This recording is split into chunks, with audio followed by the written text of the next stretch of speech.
Oi, turma, boa tarde. A aula do dia 18 de março de 2020 será sobre cateterismo vesical, tá? Vamos iniciar falando sobre o sistema urinário, né? A anatomia do sistema urinário, que é composta por dois rins, um par de ureter, né? Bexiga e uretra. Como podemos visualizar na imagem, né? Temos dois rins, que é o rim direito e o rim esquerdo, né? Os rins, eles têm a função, né, de filtrar o sangue, né, para eliminar o excesso de substâncias nocivas do nosso organismo, né, substâncias que fazem mal ao nosso organismo, sendo elas ureia, creatinina, né, ácido úrico. Essas substâncias em excesso nos fazem mal. Então ele tem a responsabilidade, né, ele é responsável por eliminar o excesso dessas substâncias para serem eliminadas na urina. Logo abaixo, temos um par de ureter. Esse ureter, ele tem a função, né, de fazer uma ligação dos rins com a bexiga, né, ajudando assim na eliminação da urina. Abaixo do ureter, temos a bexiga.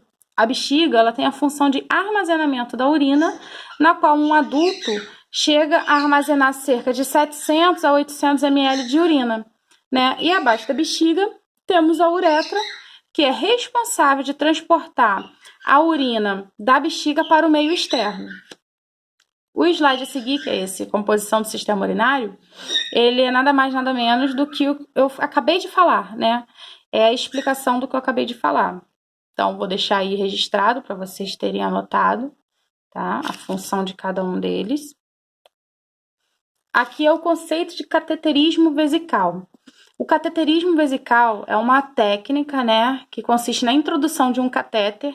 Esse catéter ele também é conhecido como sonda vesical, né? Então é muito comum vocês ouvirem falar sobre CVD ou SVD, é no mesmo. CVD é catéter vesical de demora, SVD é sonda vesical de demora, tá? Ou CVA ou SDA, que é catéter vesical de alívio, ou sonda vesical de alívio, dá no mesmo, tá? Esse catéter ele é introduzido da uretra até a bexiga, né, permitindo a eliminação de urina, né? Esse tipo de procedimento é muito utilizado, pessoal, em pessoas que não conseguem controlar o seu ato de urinar. Exemplo, tanto para em casos de incontinência urinária, que a gente tem que ter esse controle do porquê e do quanto que está saindo de urina, né? Que tem pessoas que têm um quadro de bexiga neurogênica, né, e tal, que é uma patologia. E tem pessoas também que têm uma dificuldade, né, de conseguir eliminar suas eliminações fisiológicas fora de suas residências, né? Exemplo, a pessoa que ficou internada. Essa pessoa, quando ela está hospitalizada, ela não consegue de jeito nenhum, né, urinar, porque ela não está no seu ambiente normal, o ambiente que ela está adaptada a ficar, né? Com isso, eles acabam desenvolvendo um quadro de bexigoma, que é um acúmulo de urina na bexiga, ocasionando um certo desconforto, né? O bexigoma, a pessoa ela fica até com o abdômen distendido na região da bexiga, né? E gera um certo desconforto, dor, né, no local. Então, nesse caso do bexigoma, né, pelo fato da pessoa não controlar o seu ato de urinar, é até indicado o uso de sonda vesical de alívio para diminuir o desconforto daquela pessoa, tá? Além disso, a sonda também é muito indicada em pessoas que têm um quadro de hipertrofia prostática, tá? Muito comum em idoso, né? É o aumento da próstata. Esse aumento da próstata faz com que impeça a passagem da sonda. Por quê? A próstata, ela fica logo atrás, né, posteriormente, a região da uretra. Então, o que acontece? Ela vai comprimir a uretra, dificultando a passagem da sonda. Alguns casos, né, quando essa hipertrofia ela tá tão grande, tão significativa, que não é capaz nem de passar a sonda vesical, tá? Nesse caso, o paciente ele é submetido a um procedimento chamado cistostomia, que é a abertura da bexiga, tá? Faz uma abertura e aí conecta uma sonda diretamente nessa abertura. Isso daí é um procedimento cirúrgico, tá? E dependendo do grau dessa hipertrofia prostática, não é o enfermeiro que pode passar, é somente o médico especialista, um urologista que vai ter que passar essa sonda, né? Além disso, também a sonda ela é indicada para pessoas que têm um quadro de dilatação uretral, né? Ou até mesmo pessoas que vai fazer um exame de urina e essa urina precisa estar estéril, como no caso de uma urinocultura, né? Urocultura, precisa da sonda estar estéril, da urina estar estéril, né? Nesse caso, o paciente também vai ter que ser submetido a uma sonda vesical de alívio para colher a urina para realizar esse exame, né? E além desses fatores que eu acabei de dizer, né? A sonda vesical também é importante para pessoas que vão realizar cirurgia, né? Pré-operatório. A técnica do cateterismo vesical, ela só pode ser realizada pelos profissionais, tá? Capacitado, profissional de enfermagem.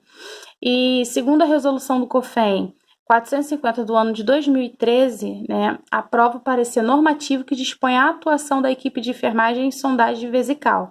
Mas lembrando, pessoal, que segundo, né, a Lei 7.498, que é a lei que regulariza o exercício do profissional de enfermagem, a técnica de cateterismo vesical, ela é privativa do enfermeiro, porém o técnico ele pode estar auxiliando, tá, no seu procedimento para a realização dessa técnica. E o técnico também tem que estar separando os materiais para a realização desse procedimento.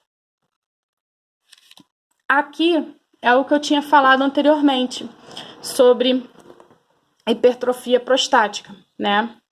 Aqui é o canal da uretra sem nenhuma lesão, como passa a sonda vesical, sem nenhum empecilho, né? Aqui é a bexiga e a urina. Já aqui é uma uretra, né, em um paciente que tem hipertrofia de próstata, ou seja, o seu canal está completamente fechado e a urina, ó, na bexiga está toda completa. Esse paciente está com quadro de bexigoma, retenção urinária na bexiga, né? Então, nesse caso aqui, esse paciente deveria ser submetido ao quê?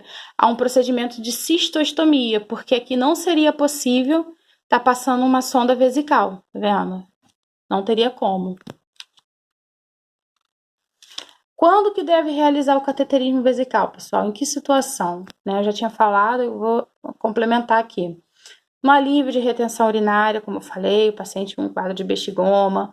Eu quero ter um controle de produção de urina, né, para avaliar a situação renal. Paciente que possui insuficiência renal, né? Paciente com quadro de hematúria, que é a saída de sangue na urina. Quando eu quiser recolher a urina estéril para realizar exames, né? Paciente com controle de incontinência urinária também, importante a gente estar realizando esse controle urinário, né? Então, existem diversas situações que é indicado o uso do cateterismo vesical. Os tipos de cateterismo vesical, né? Existem dois tipos de cateterismo, pessoal. O cateterismo vesical de demora e o cateterismo vesical de alívio. Por incrível que pareça, os cateterismos eles são muito realizados, tá? Dentro da área hospitalar. Então, o cateterismo vesical de demora. O de demora é o que vai ficar em um tempo prolongado, tá? Também conhecido como catéter Foley, né? Esse catéter ele vai ficar por um bom tempo, né, no paciente. O catéter permanece para uma drenagem contínua da urina, permitindo a descompressão gradual da bexiga e é indicada para promover o esvaziamento da bexiga, monitorar o débito urinário, fazer o preparo cirúrgico, realizar a irrigação vesical ou diminuir o contato da urina com lesões da pele. Exemplo, o paciente está acamado durante meses lá no hospital e abriu uma úlcera por pressão em região sacra, e tá imensa, tá em estágio 4 essa úlcera, né? Tá bem avançada. Poxa, essa urina, bem ou mal, ela acaba entrando em contato com aquela lesão, né? Então, nesse caso, né, para prevenir uma infecção, para diminuir o desconforto do paciente, é indicativo o uso de um cateterismo vesical de demora, tá? Para evitar lesões ainda piores na pele do paciente. Esse daqui é o cateter Foley, que é utilizado para a sonda vesical de demora. Vocês podem observar que na extremidade desse cateter existe um balonete, né? Que é essa região aqui. Toda vez, né, que vocês forem passar esse cateter, antes de vocês passarem, tem que inflar esse balonete, tá? Infla com pelo menos 10 ml de água destilada, né? Para você ver se realmente ele não está furado, porque se tiver furado não vai ser possível conectar essa sonda na bexiga, porque esse balonete ele serve como uma forma de conectar a sonda na bexiga, né? Uma vez que ele não consegue ser inflado, não vai ser possível conectar esse catéter, tá? Geralmente no homem, né, a realização de um catéter desse, do tamanho, a numeração dele pode variar entre 20, 18, 16, né? Na mulher geralmente usa-se o 14, o 16, depende de cada situação, tá? A gente evita fazer uso de catéter muito grande, com a numeração muito grande, para não lesionar a uretra do paciente.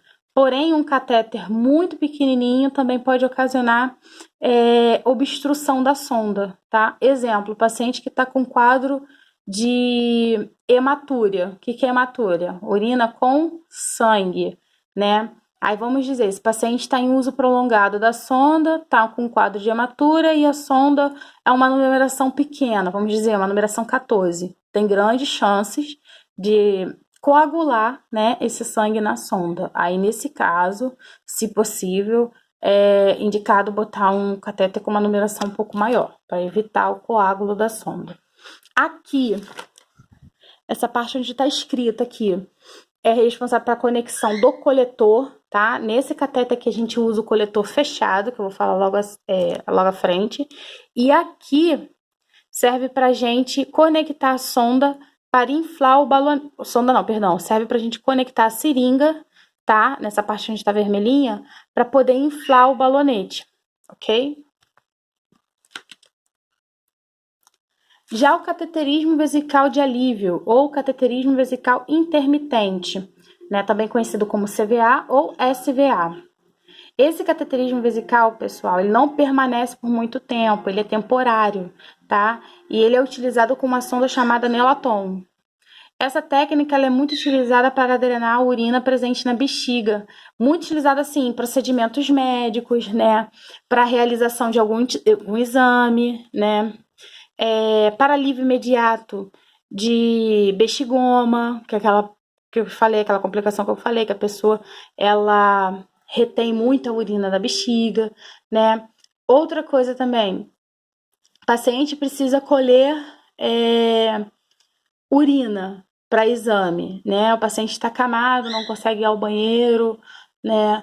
Aí muitas das vezes é necessário a gente fazer o uso da sondinha vesical de alívio só para colher a urina, para poder ter a urina para a gente poder encaminhar essa urina para o exame, tá?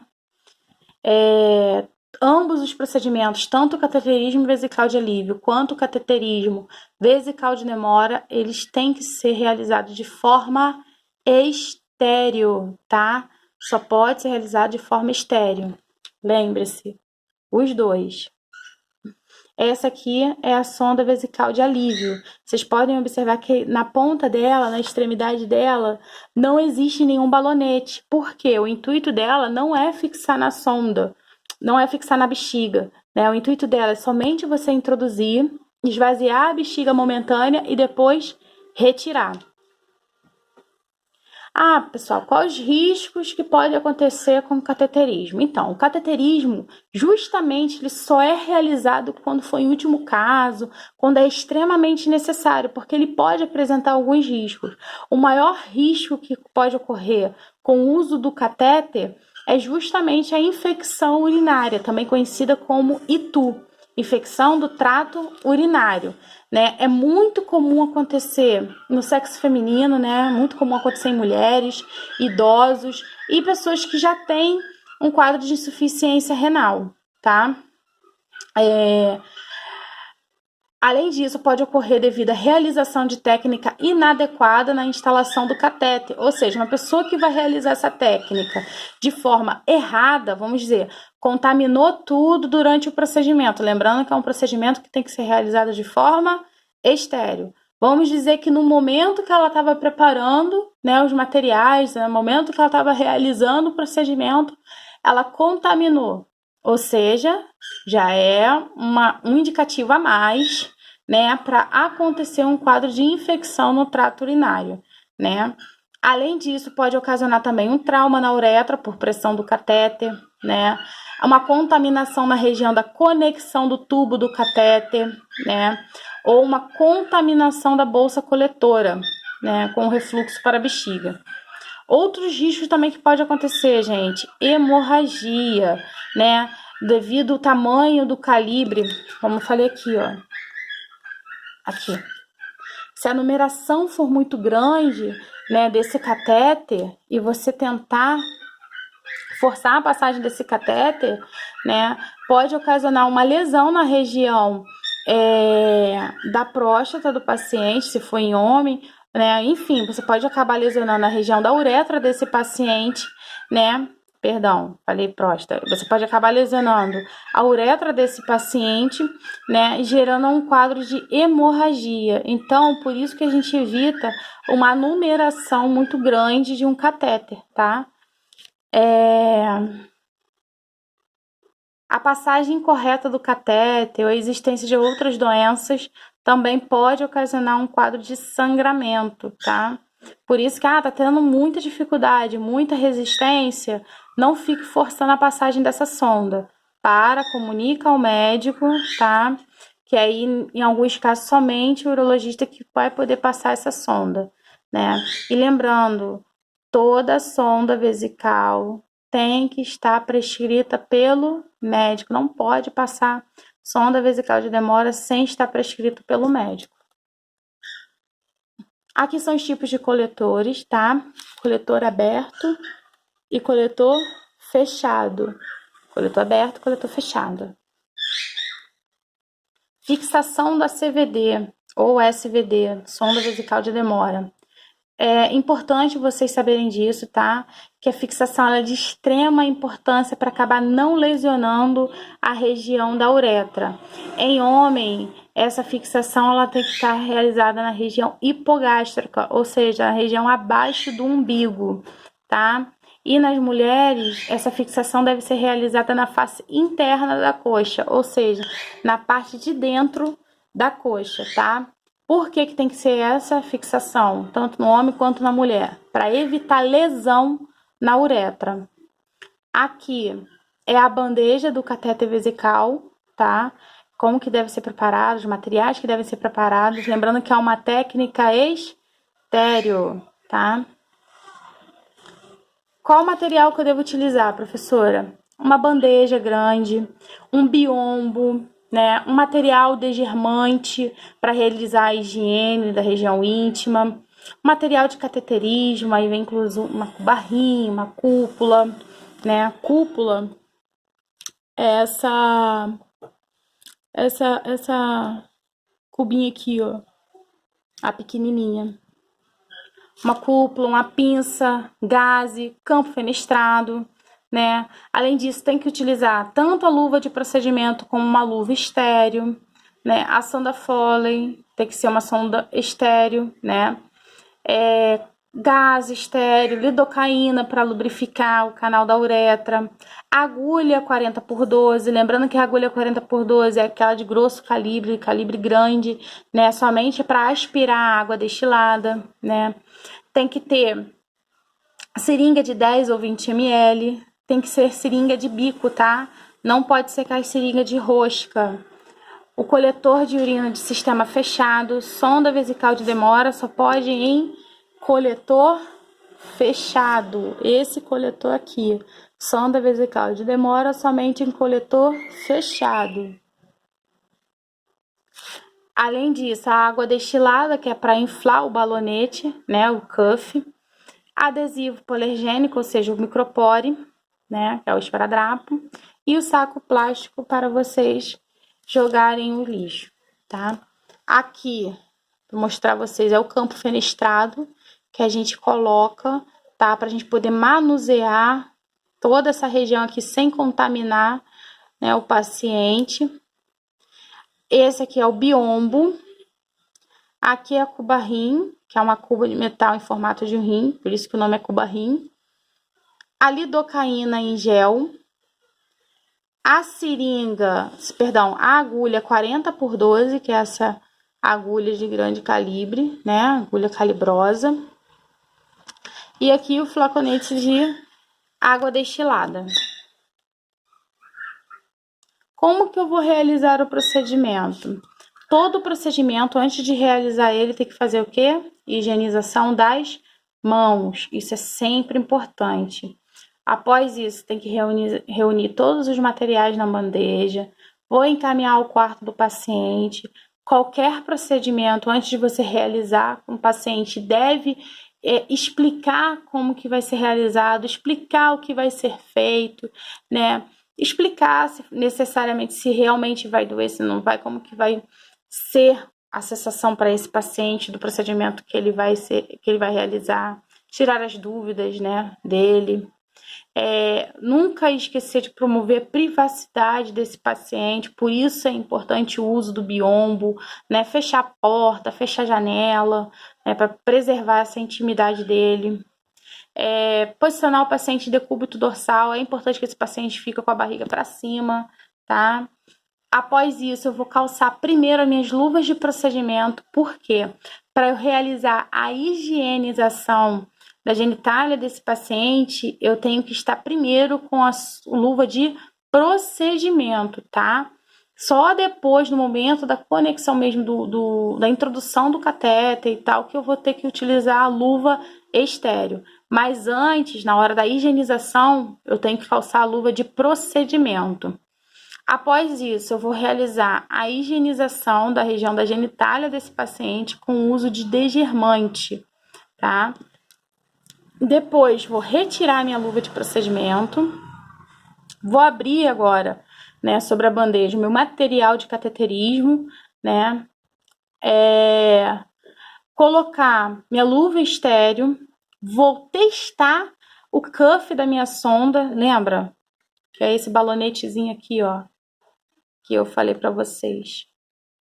Esse balonete.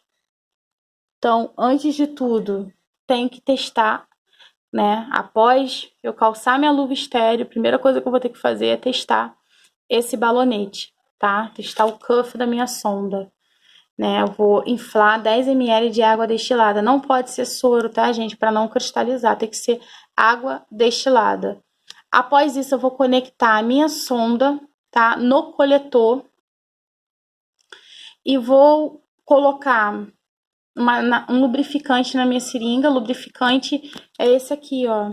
A lidocaína em gel.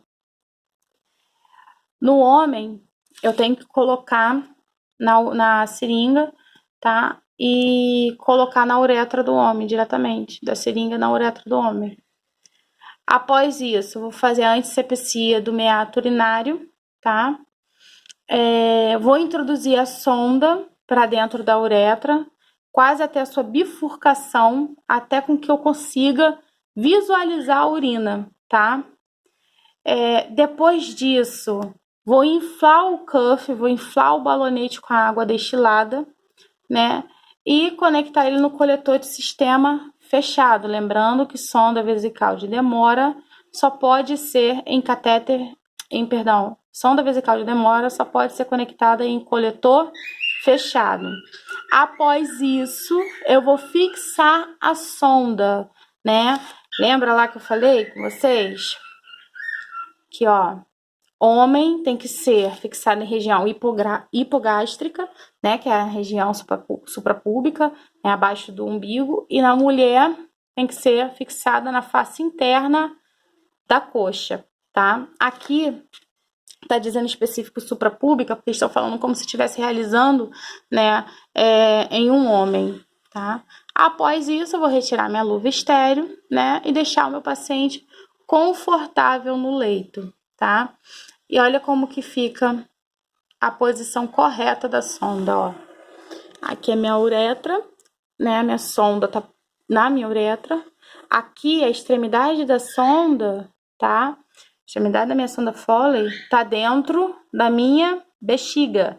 E aí, é por isso que é importante, né, inflar o cuff, inflar o balonete, pra gente certificar que está tudo ok e não correr o risco dessa sonda se deslocar, dessa sonda sair da uretra, tá? Porque tá vendo? Quando ele fica inflado, ó, ele impede a passagem dessa sonda para o meio externo, ele impede que essa sonda retorne, né? Então é importante ele estar inflado, ele ser testado antes para ver se realmente o funcionamento dele está ok, para não correr esse risco, tá? Porque a garantia da fixação dessa sonda é justamente o cuff inflado, ou seja, o balonete inflado, tá bom, pessoal?